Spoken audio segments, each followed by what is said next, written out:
उद्यापित है जागृति सम्मान एवं युव सम्मान 2024। जागृति कल्चरल एकाडेमी पक्षर रवींद्र मंडप में 2 दिन धरी नृत्यर अनन्य परिभाषा को नहीं कार्यक्रम आयोजन करा जायथिला।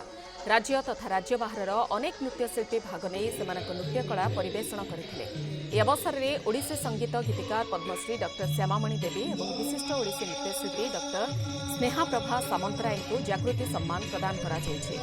सेभଳି ओडिसी नृत्यशिल्पी राजश्री प्रहराज और ओडिसी मर्दल बुद्धनाथ स्वाई को जागृति युव सम्मान प्रदान करा जायछि। एथिसह अनेक कृति प्रतियोगी और वरिष्ठ कलाकार को सम्मानित करा जायछि।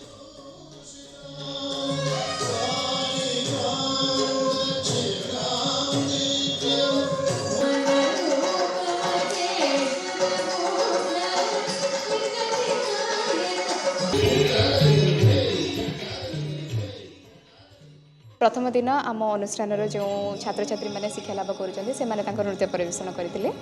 आज आमर ओडिशा बाहर आसी बहु कलाकार माने एवं ओडिशार जो कलाकार माने बहु प्रसिद्ध कलाकार माने रही से एकक एवं द्वैत नृत्य एवं आज आमर फर्स्ट प्रोडक्शन आम इंस्टीट्यूट ग्रुप नृत्य माध्यम आम परिवेषण कर एक्चुअली बहुत एक्साइटेड थिलु या तो गोटे अपॉर्चुनिटी मिलची जो माने डांस कर टैलेंट एक्सपोज करिया को। So it's a great opportunity जागृति कल्चरल एकेडमी द्वारा जोटा आयोजित कर फेस्टिवल। सो भल लगुच।